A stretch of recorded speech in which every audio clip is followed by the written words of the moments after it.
Hey everyone, in today's video, I'm going to teach you how to master the wet conditions in F1 2025, going through some setup changes that I'll do for the intermediate and wet track conditions. That's going to be on the downforce level, but also on the tyre PSI and what you can be doing to maximize the car's potential even before you turn the lap. So, looking at the downforce of the car, this is a dry wings setup at the moment with 2818 as a baseline reference to be using. If we were going on an intermediate track like we are doing right now on the starting grid, you can see that we have intermediate selected and the track isn't overly damp, so wet tyres are not necessary. We would be going for about 10 to 20 clicks of extra downforce as a good reference to be using to go forward with. Of course, on tracks like Silverstone that have a lot more corners and fewer straights, maybe you want to go higher on that. And at tracks such as Monza, maybe you want to take a few clicks of downforce away from that baseline reference. But 10 to 20 is a good idea to be working with. Then if we're looking at the full wet conditions, you're going to be looking about 20 to 30 clicks of extra downforce, again, depending on the track. If you're arriving to Monza, then you want to probably go lower on that. And if you're arriving to Silverstone, like we're on right now, you want to maybe be a bit higher than that. But again, as a reference that we want to be working with, generally 50-50 wings is the way to go for the intermediate conditions and full wet conditions at Silverstone, simply bypassing and adding some extra downforce clicks to that rule of thumb we applied just a few seconds ago. Just because there's so many high-speed corners on Silverstone that the time that you gain in those corners from the extra downforce far exceeds any top speed potential you'll get from the car with a lower drag configuration. Looking now at the tyre pressures of the setup, we're going to be moving over here, and my advice is pretty much always just have maximum tyre pressures both on the intermediate and full wet condition. At the start of the race, as you can see right now, the track hasn't formed a dry line, and you will maybe have a bit of the tyres being under temperature in this situation. In fact, we're going to start the race right now so you can see exactly what we're talking about. So it's a 50% race here on the intermediate tyres, and you're going to see that the track will get drier after 1, 2, maybe 3 laps, depending on the time, because I think from my understanding it's time-based, and the more time that goes past, then a drier line will form on the circuit in a very natural way. Well, natural for a game, of course, as well. It's not real life, so it's not going to dry exactly the same as real life would. You'll see this played out in qualifying as well. If you go to a short qualifying session and then fast forward from the start to the finish, you'll see that with a time gone by of about 10 minutes, that the track is going to get significantly drier on the racing line. This ties into why you want maximum tyre PSI. Oh my god, I almost crashed. Oh, sorry, Stroll. Anyway, getting back into the groove of things. You can see on the right hand side, the tyres are already coming up to a decent working range on their temperature window, but as you'll see as the race goes on, the drying racing line will cause the tyres to overheat significantly, and you really have to be thinking a few laps in advance rather than just thinking directly for 1 lap ahead of you. If we speak about general driving style until the track gets drier, and then we'll revisit our point from earlier about the tyre temperatures, it's all just about being smooth in these conditions and just trying not to overslide the car. In a qualifying lap, you can get away with sliding the car quite a bit because, of course, your tyres only need to be lasting 1 lap in the situation, and then you can be getting away with it just for that singular lap. But when you're in a racing situation, let's add up the tyre temperature, tyre wear panel. You can see the rear tyres are already up to 3%, and that this is the best tyre wear we're probably going to get all stint long, because this is when the track is at its wettest, and this ties into the tyre overheating, and also a video I did on my channel yesterday about tyre sliding, especially on the surface temperature. In the wet, of course, you're sliding a lot more than you are in the dry.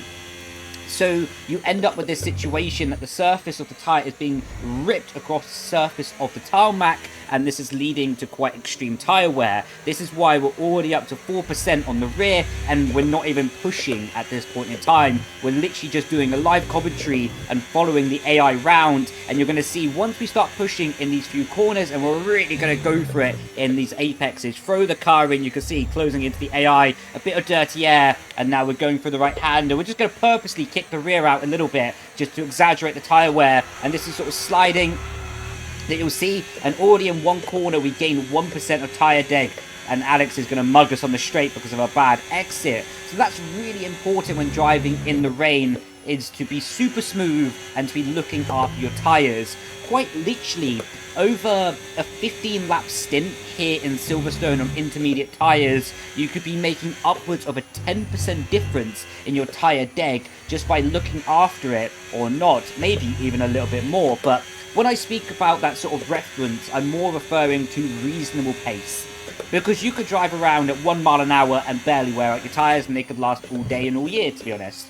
But when I speak about tyre saving and how to drive within a reasonable limit, I'm trying to speak about a race pace, what you could be using in a race, of course, or qualifying session, or wherever you might find it applicable, because there's no point in me telling you that you can drive 5 seconds off the pace, save loads of tyres, because that's not reasonable. It's not realistic to be using that example in a day-to-day or league race or career mode example, and it is just irrelevant, to be honest. So I'm only going to talk about points that I believe are relevant in races and what I truly believe can be helping you out in those situations.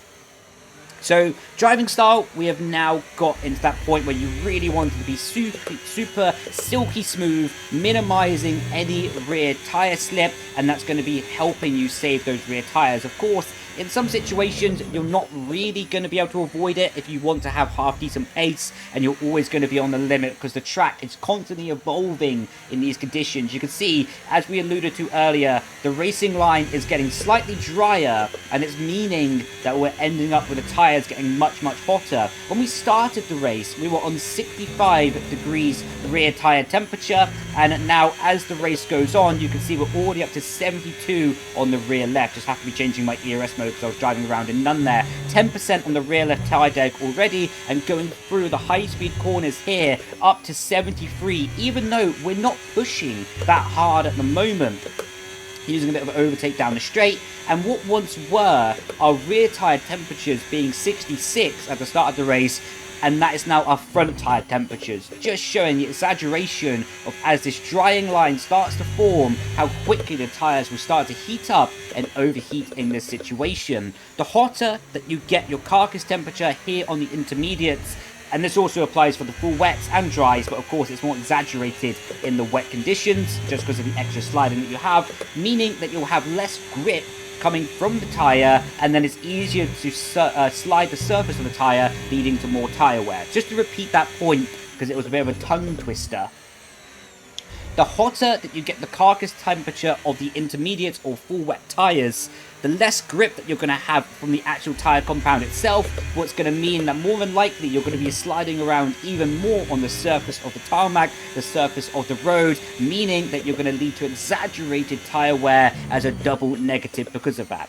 Double negative because you're going to have less grip from the tyres overheating, and then you're going to slide more and destroy the tyre wear as a natural result of having less grip. As you can see now, it's still on 74 degrees coming around the lap, and we've done a really good job of just being silky smooth. But look at the tyres. They're already up to 13% tyre deg here in 4 laps of racing.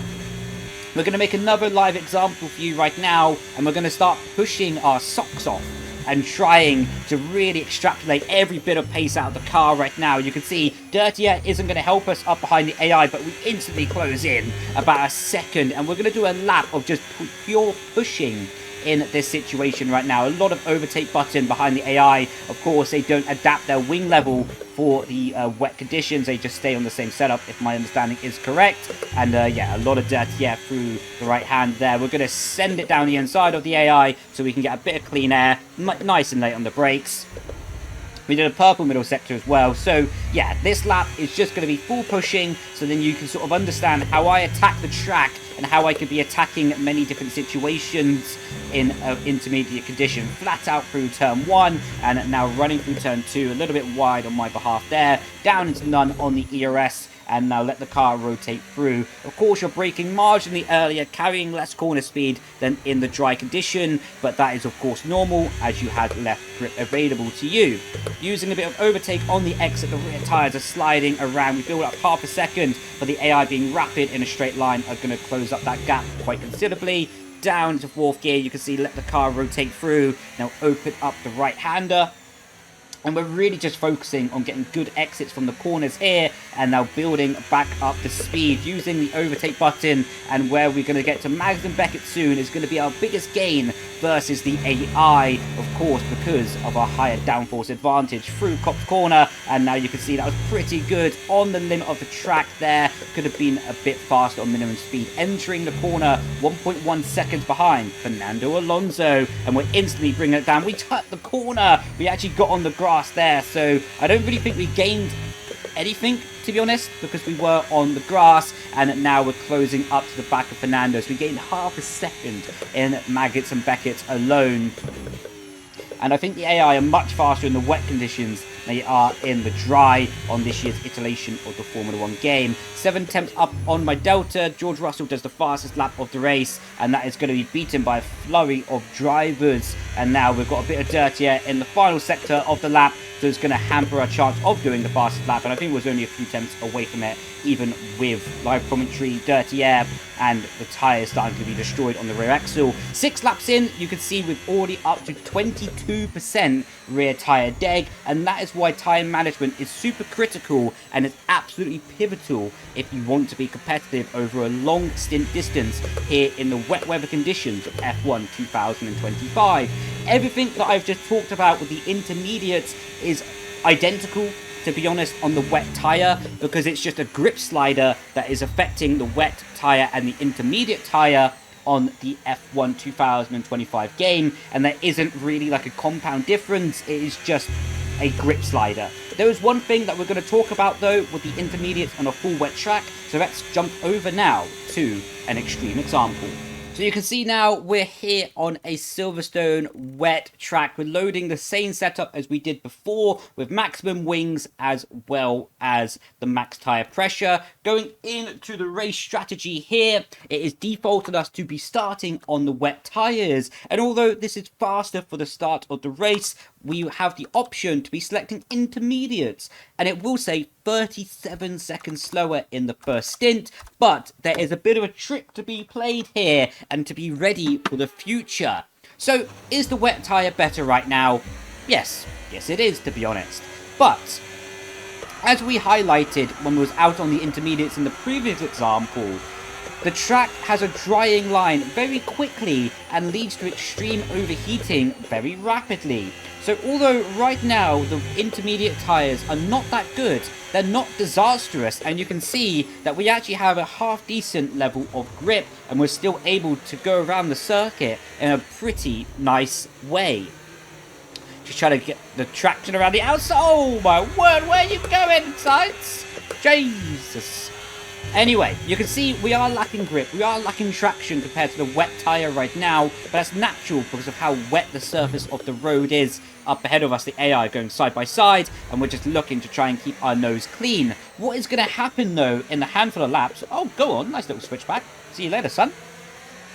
What is going to happen in the next few laps is the track is starting to start drying out pretty quickly, and our tyres are already at 61 degrees on the carcass temperature on the rear axle, and it's going to mean that by the time we get to probably about lap 4, maybe even lap 5, could be earlier, who knows, depends how quickly the track dries out with the racing line, the intermediates will become just as fast, if not faster, than the wet tyres, leading to a situation that you can gain not having to make a pit stop and stay on the intermediates possibly until the track is fully ready for dry tyres.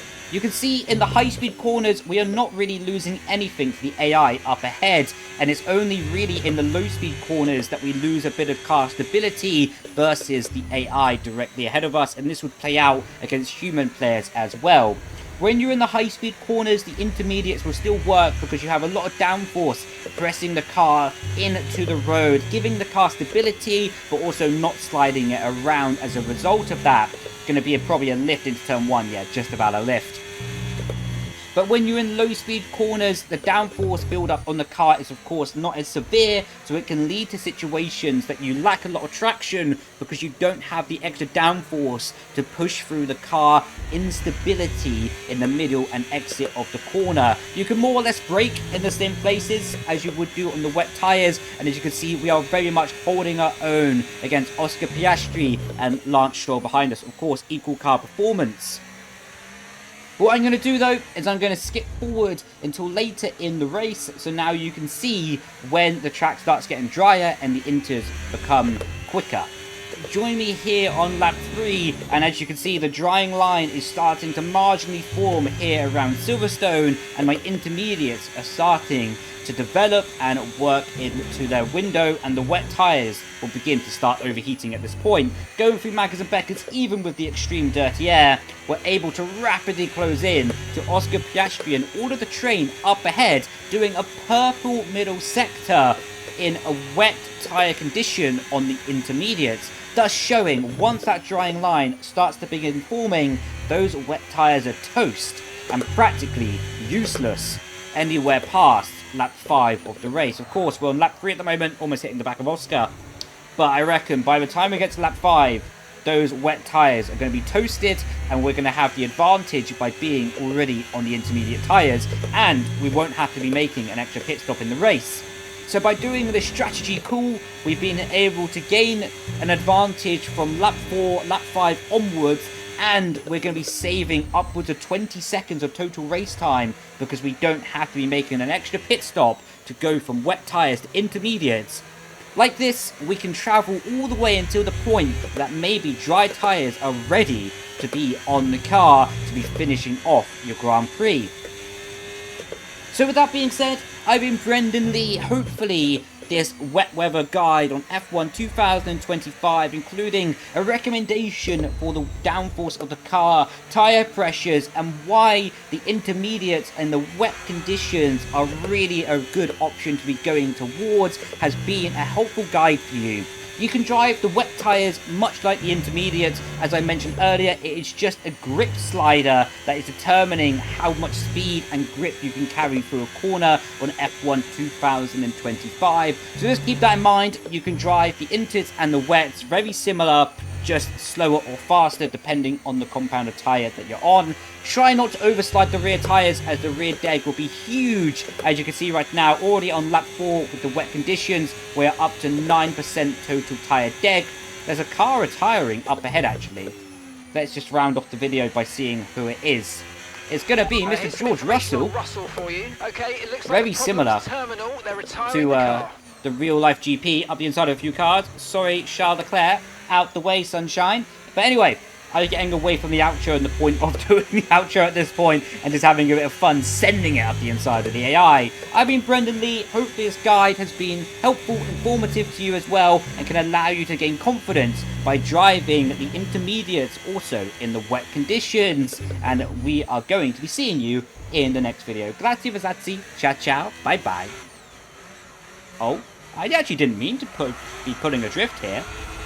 But, oh, we're on the grass. Bit of grass cutting. Oh, let's go. Anyway, ciao, ciao. Bye-bye.